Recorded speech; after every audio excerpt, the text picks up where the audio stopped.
Selamat pagi sahabat uang Anda, berjumpa kembali dengan saya Rina Dewi Lina dalam program pendidikan finansial uang Anda. Persembahan City PK dan City Foundation bagi masyarakat Indonesia. Sahabat uang Anda, setidaknya ada dua pilihan yang dapat diambil dalam menjalankan usaha. Yang pertama, menjalankan usaha sendiri yang benar-benar baru dengan segala perjuangan serta resiko yang dihadapi dalam memenangkan pasar yang kompetitif. Dan bila berhasil di pilihan pertama, maka pengembangan usaha Anda dapat ditentukan sendiri. Terakhir, bisa juga memanfaatkan merek yang dimiliki pihak lain yang sudah memiliki pengalaman, pengetahuan, dan pasar yang jelas. Sistem yang satu ini dikenal publik dengan istilah sistem waralaba atau franchise. Bila Anda memilih jenis yang ini, ada aturan main yang harus disepakati antara pemilik waralaba dengan Anda sebagai franchise. Sistem waralaba ini bisa jadi alternatif bagi Anda yang takut gagal dalam menjalankan usaha. Topik menjalankan usaha waralaba inilah yang akan saya bahas selama setengah jam ke depan bersama narasumber tamu kita di stasiun kesayangan kita bersama, TVRI. Sahabat uang Anda, saat ini di studio uang Anda sudah hadir narasumber kita Ibu Rinda Kusumawinti, pemilik Somai Aisyah. Ya. Selamat pagi Mbak Rinda. Pagi. Beliau akan berbagi pengalaman dalam mengembangkan bisnis waralaba yang dijalankan. Nah, Mbak Rinda, selamat datang di acara program uang Anda dan terima kasih sudah bisa hadir di acara kita. Langsung saja dalam pertanyaan pembuka ini, sejak kapan Mbak Rinda ini memutuskan untuk memulai usaha? Kalau usaha kuliner ini saya mulai di tahun 2011 dan tahun ini menjadi tahun ketiga. Tahun ketiga ya? Tahun ketiga untuk kuliner. Ya. Alasannya kenapa nih kok memilih jenis usaha yang sekarang, somai ya? Kalau somai ini kalau kita melihat pasarnya, banyak yang suka, mulai anak-anak sampai orang tua suka, dan pasarnya terbuka sekali lebar karena kita bisa main di jajanan, kita bisa supply ke catering, ke restoran, ke rumah makan. Walaupun somai ini sudah banyak sekali ya, ternyata tetap aja bisa bertahan dengan baik ya. Nah, dengan menawarkan produk yang sudah banyak ini, apa sih kelebihan yang dicoba nih untuk bisa memenangkan di dalam pasar? Kelebihan kami untuk Somai Aisyah sendiri ya, kita rasanya enak. Yang kedua, kita sudah tersertifikasi halal MUI. Yang ketiga, kita mempunyai workshop sendiri. Jadi masalah kualitas produk dan lain-lain bisa dipertanggungjawabkan. Oke. Nah, kalau melihat produk somai ini kan sangat banyak, dan apa yang bisa membedakan? Tadi kalau dibilang rasa enak itu semua somai buat saya enak. Tapi apa sih yang membedakan atau inovasi apa yang membuat sekarang somai ini banyak sekali? Kalau untuk Somai Aisyah sendiri, untuk saat ini mungkin hanya kami satu-satunya nih somai yang dengan konsep usahanya gerobakan ya, mangkal gitu, tapi kita menyediakan dua kuah di dalam satu outletnya, kuah berupa kuah kacang sama kuah kuah bakso. Jadi kita ada varian somainya lebih satu gerobak, ada 3 menu kayak gitu. Kalau somai yang lain dijualnya hanya somai dengan kuah kacang aja.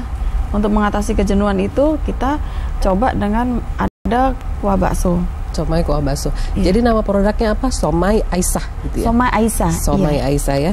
Nah, pada waktu mau memulai nih, berapa lama sih akhirnya memulai? Oke deh, saya mau mulai aja nih yang namanya usaha somai. Atau waktu itu mikirnya kepanjangan gitu sampai lama memulainya? Enggak sih, waktu itu kebetulan udah aja kita coba bikin somai. Kita buka booth di dekat sekolah anak saya, jualan. Alhamdulillah responnya sangat positif. 3 bulan udah bisa balik modal. 3 bulan udah bisa. Satu lagi yang saya mau tanya sebelum kita pindah segmen, Mbak Rinda memang senang masak ya? Ya senang masak, cuman nggak hobi-hobi banget yang gimana gitu, tapi senang masak. Oh, senang masak tapi oke lah, baiklah Ibu Rinda. Mbak Rinda, pada segmen berikutnya kita akan mempersilahkan sahabat uang Anda untuk ikut berdiskusi di pagi ini.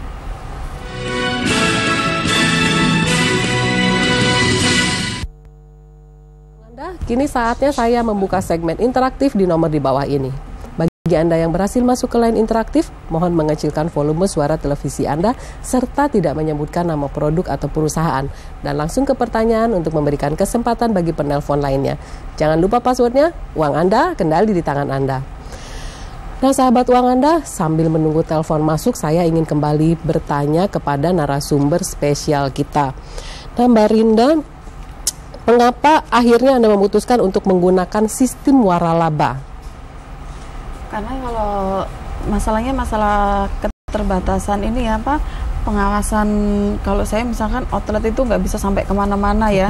Kalau kita yang jalanin sendiri nggak bisa sampai keluar kota dan otomatis kita harus bekerja sama dengan pihak yang lain gitu. Nah kita mencoba menggunakan prinsip waralaba.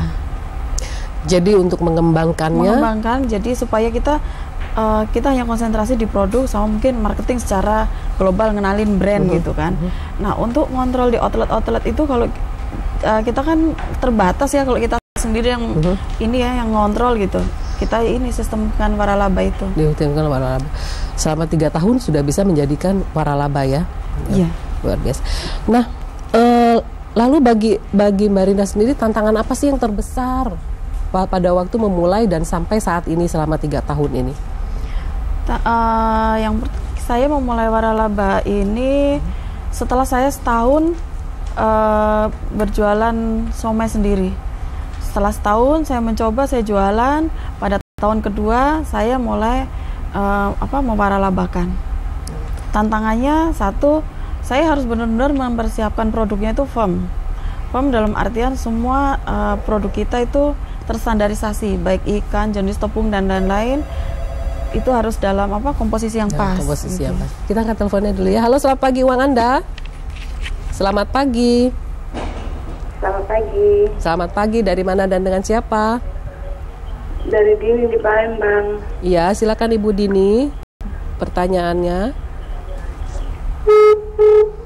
Mohon maaf nih, teleponnya ternyata terputus. Ya, halo, selamat pagi uang Anda. Ya, selamat pagi Tederi, selamat pagi uang Anda. Selamat pagi, dari mana dan dengan siapa? Saya Samsul Bari Harap di Riau. Iya, silakan. Ini sedikit agak panjang ya. Ya, saya mau sama Ibu Rinda.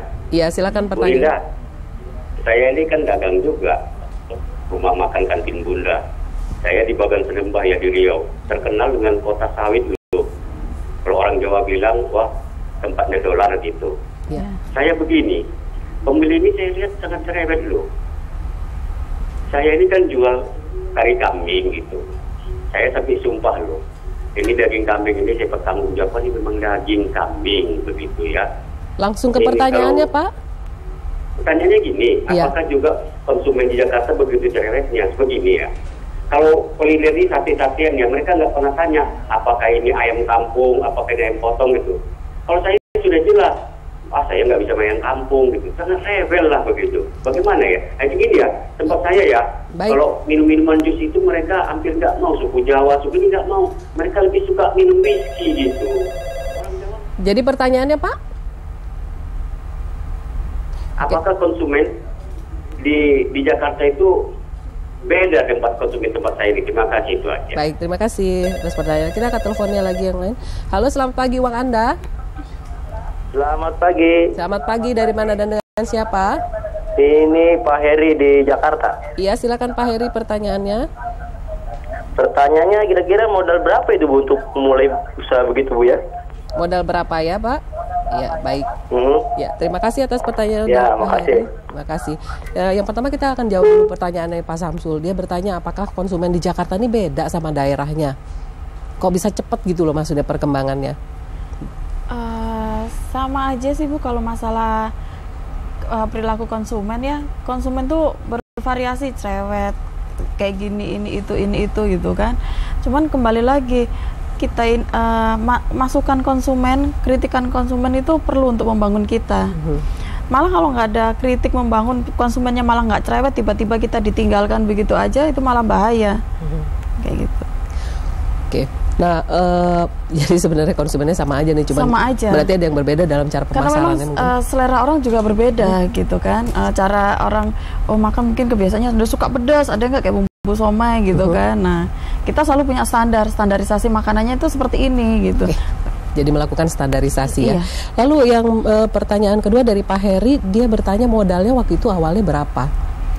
Saya untuk memulai modal usaha siomay 3 tahun yang lalu itu modalnya saya memulai dengan 3 juta. Mulai dengan 3 juta. 3 juta. Lalu kita putar, menghasilkan uang itu nggak langsung habis, uang itu dalam 1 hari habis, untung langsung buat belanja ini itu enggak. Uang itu saya simpan, saya buat tambahan ketika ada pesanan catering, pesanan apa untuk prasmanan, saya mencoba beli perabot-perabotan gitu supaya nilai jual usaha saya itu meningkat, kayak gitu ya. Jadi dari pengelolaan keuangannya membuat pengembangan usaha. Iya, jadi hasilnya itu nggak habis dalam 1 atau 2 hari, nggak langsung habis. Kita simpan, kita putar lagi untuk memperbaiki usaha kita. Untuk mengembangkan usaha ya. Iya. Lalu udah berapa banyak sih ini sekarang dari sejak 3 tahun lalu kan baru buka 1. Lalu sekarang sudah berapa banyak dan sudah ada di daerah mana saja? Kita saat ini untuk siomay Aisyah sudah ada 110 outlet. Dengan karakteristik 80 outlet aktif, 30 outlet dengan berbagai permasalahan, mulai dari susah karyawan, mulai lokasi sepi, atau semangat berwirausahanya juga kurang, kayak gitu.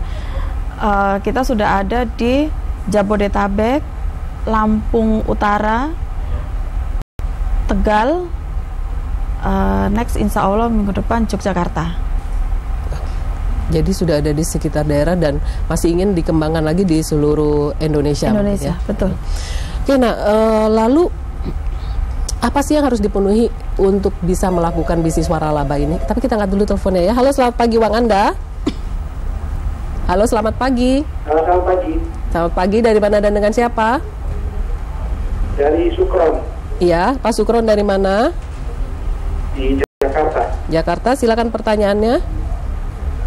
Mau tanya itu, kalau untuk awal usaha itu prosesnya berapa lama, terus susah nggak kalau untuk bikin itu? Untuk bikin somai? Usaha itu. Oh, untuk membuat usaha. Iya. Oke. Nah, terima kasih atas pertanyaannya. Iya, terima kasih Pak Sukron atas pertanyaannya. Nah, bertanya seperti itu. Gimana sih awal usaha itu? Berapa lama memulainya? Kalau dari pengalaman saya untuk mengelola siomay Aisyah ini, awal usaha kita tetapkan kita harus bisa survive nih 3 bulan. Survive 3 bulan oke. Kita harus bisa survive selanjutnya 6 bulan, setahun, kayak gitu kan. Kita harus punya planning itu untuk supaya kita bisa survive. Oke, jadi memang harus survive. Tapi ngomong-ngomong, sebelumnya udah pernah mencoba usaha belum sih sebelum somai ini? Saya ada usaha jualan baju muslim anak-anak. Baju muslim, tapi yang lebih berhasil somai ini dibanding sama baju muslim ya? Kalau baju muslim sistemnya kan dia rame pada momen-momen tertentu. Oke, kita akan teleponnya dulu. Halo, selamat pagi Wang Anda. Selamat pagi. Pagi. Selamat pagi, dari mana dan dengan siapa? Dari Jonathan, Pondok Ayam Bakar itu Palembang. Iya, silakan Pak Jonathan. Saya mau nanya, saya udah usaha sejak tahun 2009 ayam bakar, khusus saja ayam bakar aja. Halo? Ya, silakan pertanyaannya langsung. Saya mau nanya ke Mbak ini, Mbak Rinda. panelis ini, Iya. gimana cara mengembangkannya agar menjadi waralaba? Oke. Saya baru punya 2 outlet milik sendiri. Sudah punya 2 outlet milik sendiri. Milik sendiri ya. Iya. Saya mau mengembangkan, makanya supaya jadi waralaba. Jadi waralaba ya. Baik, Iya. Pak Yonatan, terima kasih atas pertanyaannya. Nah, silakan Mbak Rina untuk menjawabnya. Untuk persiapkan menjadi usaha itu usaha waralaba, satu yang kita persiapkan produknya. Produk itu Bapak harus siap dengan ketersediaan produk. Yang kedua, kita harus mempunyai tim nih. Tim yang akan namanya waralaba itu kan duplikasi usaha yang sukses. Jadi kita harus punya tim sukses untuk mensukseskan usahanya kayak gitu ya. Jadi kita harus mempunyai tim yang kuat. Jangan sampai hari ini ada yang berwaralaba, keesokan harinya karena tim internalnya nggak kurang kuat, kurang bagus gitu, tutup waralaba pusatnya tutup. Jadi kan kasihan juga gitu. Lalu mendaftarnya kemana tuh kalau seperti itu? Kalau untuk waralaba kita daftarnya ada asosiasinya, yaitu di AFI. Di AFI. Kalau di AFI itu minimum sekarang, kalau dulu 5 tahun baru boleh untuk mewaralabakan. Sekarang antara 2 sampai 3 tahun. 2 sampai 3 tahun ya. Ada persyaratan lain bahwa usaha ini sudah sukses atau ada ukuran keuntungan yang sudah ditentukan untuk menjadi franchise? Ada ini apa, laporan keuangan. Laporan keuangan pusat itu dicek sama pihak AFI. Berarti pembukuan usaha harus dilakukannya. Iya. Ya, halo, selamat pagi Uang Anda. Halo, selamat pagi. Selamat pagi. Dari mana dan dengan siapa? Dengan Freddy di Pontianak. Iya, silakan Pak Freddy. Dari Itu kita mau tanya nih, ya. bagaimana persyaratan apa saja itu untuk legalitas setiap usaha yang kita jalankan. Oke. Baik, terima kasih atas pertanyaannya. Yang ditanyakan adalah legalitas kalau kita mau menjalankan satu usaha. Legalitas, kalau menurut saya pertama itu legalitas dari lingkungan sekitar, dari kecamatan kayak gitu ya. Kita mau buka, ada workshop nih di sini. Jadi untuk supaya tidak sudah firm, kita diizinkan untuk membuka usaha di lingkungan perumahan gitu. Yang kedua, kita harus brand itu didaftarkan ke HAKI. Jangan sampai ketika usaha kita nggak daftarkan merek kita ke HAKI, terus kita udah mau waralabakan, tiba-tiba merek ini diambil orang gitu ya, ada yang make, itu juga kurang bagus image-nya juga. Yang ketiga, kalau untuk produk makanan kita harus mendaftarkan ini ya, sertifikasi PIRT ke Dinas Kesehatan, halal MUI, supaya produk kita ini terjamin halal, karena mayoritas penduduk Indonesia ini adalah muslim, jadi harus produknya firm halal. Harus firm halal ya. Iya. Nah, baik, kita sekarang akan memasuki segmen email Anda. Ada yang bertanya nih, dari pertanyaan melalui email dari Rahadian di Jakarta. Apa upaya Bu Rinda yang lakukan dalam memenangkan usaha waralaba makanan pagi ini? Usaha saya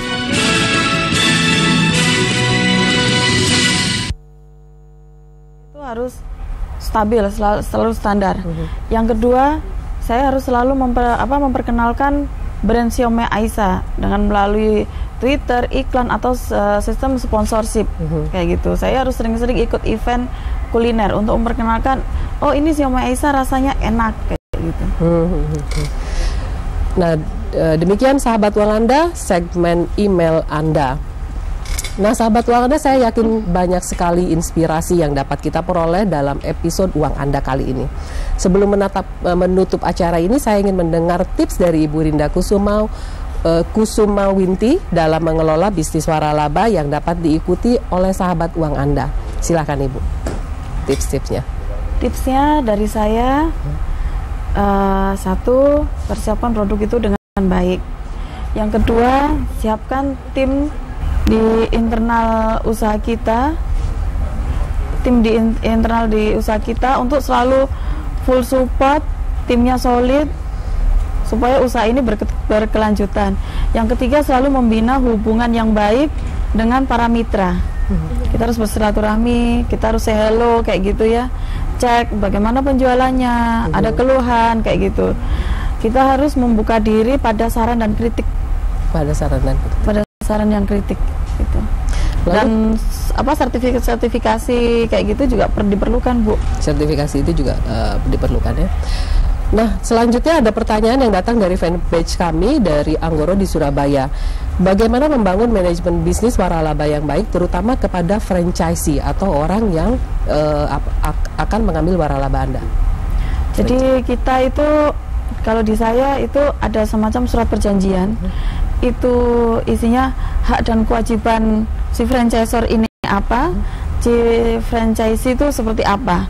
Nah, kalau di kita, permintaan kita untuk syarat menjadi seorang franchisee-nya kita yang mengambil brand Siomay Aisyah, satu mempunyai mental wirausaha yang utama.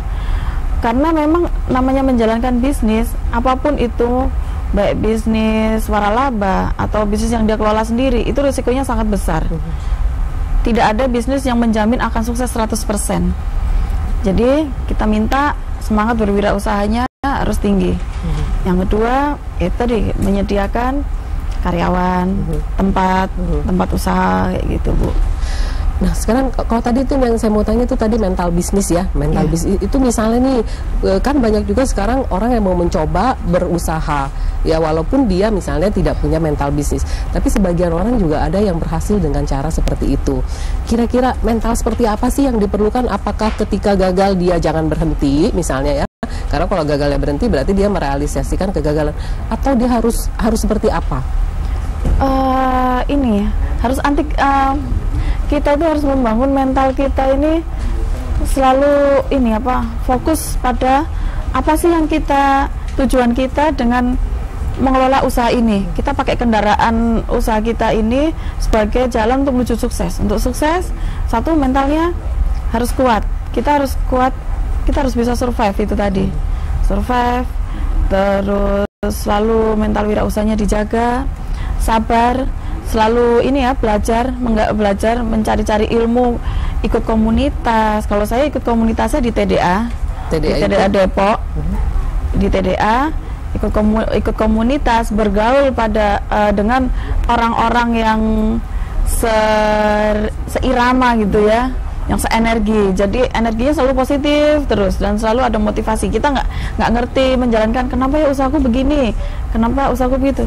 Kalau kita punya teman itu kan bisa sharing kayak gitu, Bu. Ini komunitasnya khusus untuk pengusaha kuliner atau hanya untuk pengusaha somai? Kalau yang saya ikutin komunitas TDA ini, komunitasnya ini Bu, macam-macam usahanya. Ada properti, ada makanan, ada pendidikan dan lain-lain ya. Tapi kita di dalam komunitas itu ada klub-klubnya. Yang kuliner gabung di klub kuliner, kita melakukan sharing kesulitannya yang nanti bisa telah berpengalaman sharing gitu. Oh, saya dulu mengalami semacam ini, disaringkan kayak gitu. Nah, selain komunitas tadi kan mungkin ada baca buku, benar. Ada seminar, ada nggak sekolah khusus atau kursus khusus untuk wirausaha ini nih sehingga supaya membentuk mental yang menjadi kuat? Kalau sekolah khusus tidak ada, bahkan untuk sekolah bisnis pun itu juga pendekatannya itu nggak ada. Sekolah bisnis juga menjamin kalau ada permasalahan bisnis seperti ini loh obatnya, solusinya. Tetap nggak selalu melakukan pendekatan. Nggak ada sekolah khusus untuk wirausaha, itu nggak ada. Yang ada kita itu tadi sharing, trial and error, sharing, belajar dari buku, belajar dari teman-teman gitu kan. Kalau di TDA itu ada KMB, kelompok mentoring bisnis. Jadi di situ isinya tuh 4-5 orang, kita berkelompok, ada mentornya 1. Nah, mentornya ini sharing, memberikan materi yang dia tahu ya, sharing-sharing kayak gitu. Nah, dari situ mentenya, peserta mentoringnya selalu bertanya tentang permasalahannya apa. Nanti kita diskusi, dicoba cara ini gitu. Jadi kalau saya tangkap nih tadi, belajar yang paling baik itu adalah menjalankan usaha itu sendiri. Betul. Itu kalau ada kerugian atau lain-lain itu adalah ongkos belajarnya. Ongkos belajar, betul, itu ongkos belajarnya. Sepertinya segmen kita sekarang habis, dan sahabat Uang Anda, demikianlah episode kita hari ini. Kami menerima pertanyaan, kritik maupun saran dari semua sahabat Uang Anda. Silahkan kirim email ke email kami di info.uanganda.or.id atau bergabung dengan grup Uang Anda dengan like Facebook page di alamat Uang Anda. Anda juga dapat follow kami di Twitter di @uanganda dan SMS ke 081296856679. Bagi Anda yang mengirimkan pertanyaan paling menarik, akan kami kirimkan paket buku panduan pendidikan finansial persembahan Siti Peka dan Siti Foundation. Saya Rina Dewilina dan Mbak Rinda Kusuma Winti pamit. Sampai jumpa lagi di hari dan jam yang sama hanya di TVRI. Uang Anda kendali di tangan Anda. Kita ngobrol dulu ya. Iya. Masih di. Jadi.